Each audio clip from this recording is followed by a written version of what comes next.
Direto da redação. Os Estados Unidos iniciaram a vacinação contra a Covid-19 e na Europa os países tentam conter a segunda onda da Covid-19.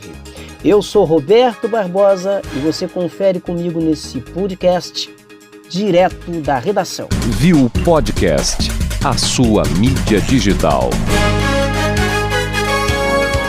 Começou nesta segunda-feira, dia 14 de dezembro, nos Estados Unidos, a vacinação contra a Covid-19. A primeira imunização se deu em um hospital do Queens, na cidade de Nova York. 3 profissionais que atuam no centro médico local foram vacinados.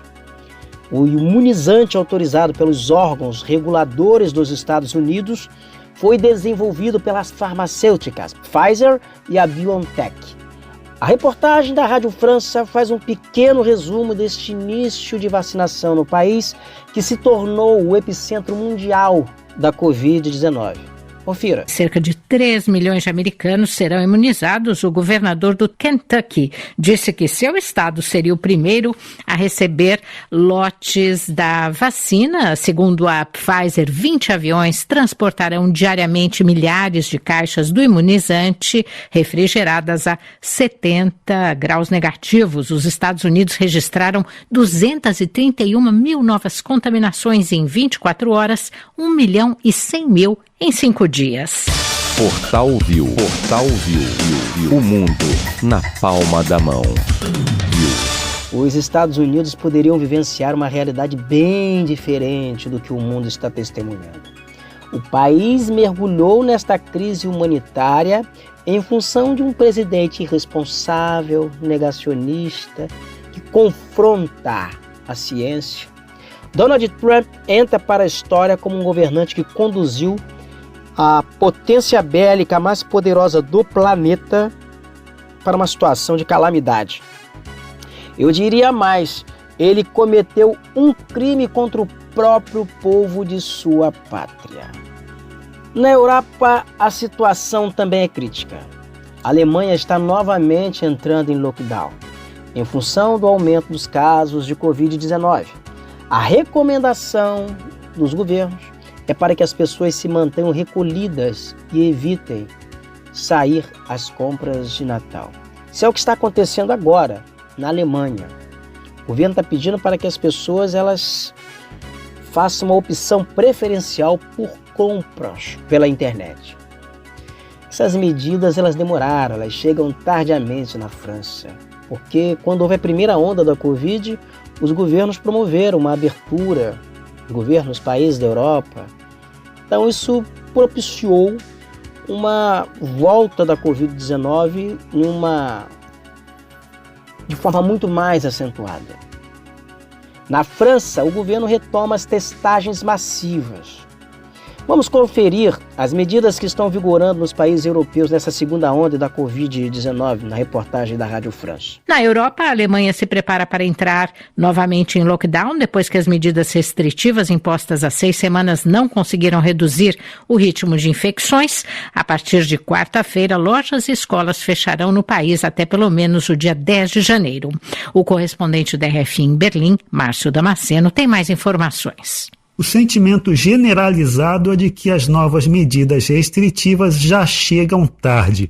O chamado lockdown light ou lockdown parcial, que vigora desde novembro com fechamento de restaurantes, teatros e academias, não conseguiu deter o coronavírus de forma consistente. Em entrevista ao jornal Bild, o ministro alemão da Economia, Peter Altmaier, apelou para que as pessoas não corram para as lojas hoje e amanhã para fazer suas compras de Natal. A ideia é, quem comprou, comprou, quem não comprou deve recorrer à internet para presentear os parentes. O problema é que a política de saúde pública na Alemanha é definida pelos 16 estados do país, e os governadores de alguns estados ofereciam resistência ao conselho de especialistas que pediam regras mais duras. Agora, eles foram convencidos pela força dos números. A França inicia hoje uma testagem maciça em 2 aglomerações metropolitanas, o Porto de Le Havre, na Normandia, e Charleville-Mézières, na região noroeste do país. 393 mil pessoas, toda a população dessas 2 cidades serão testadas durante 5 dias. A França registrou 11.500 casos positivos e 150 mortos da Covid em 24 horas, um balanço que permanece estável. Viu o podcast, a sua mídia digital. Mas agora vamos a um dado alarmante para jornalistas.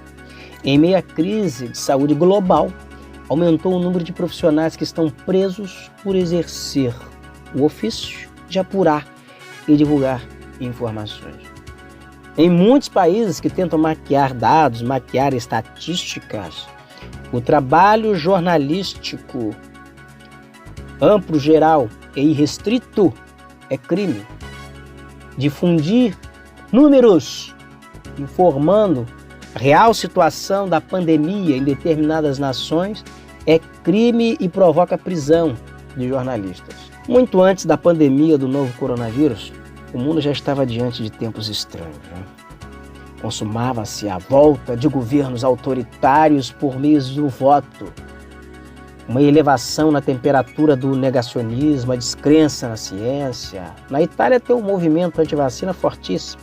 Nos Estados Unidos também um movimento anti-vacina que é um negócio assustador. Muita gente que não aceita ser imunizado não só contra a Covid-19, não, contra a gripe, contra várias outras doenças.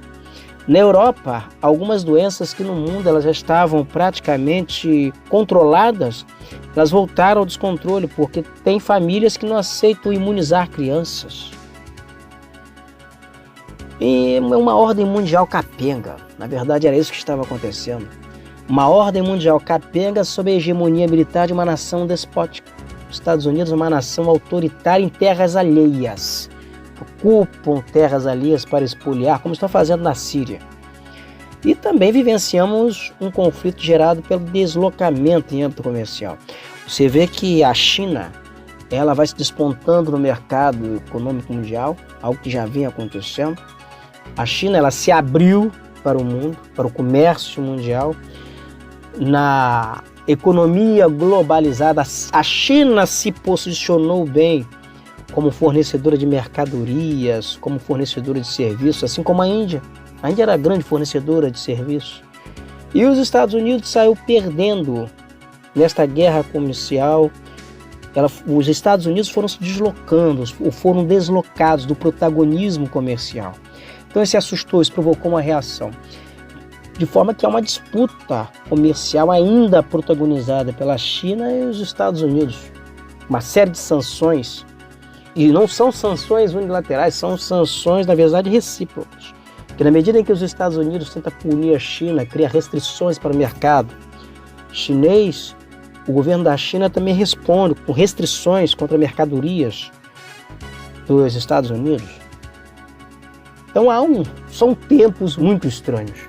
E agora nós vamos entrar no pós-pandemia, ainda que haja uma vacinação, que é uma fase experimental, nós estamos às vésperas de uma crise econômica mundial muito mais acentuada nesse pós-pandemia. Mas esse tema será objeto de uma nova abordagem aqui no Direto da Redação. Direto da Redação. Eu sou Roberto Barbosa, vou me despedindo por aqui, volto na próxima. Até mais. Portal Viu. O mundo na palma da mão.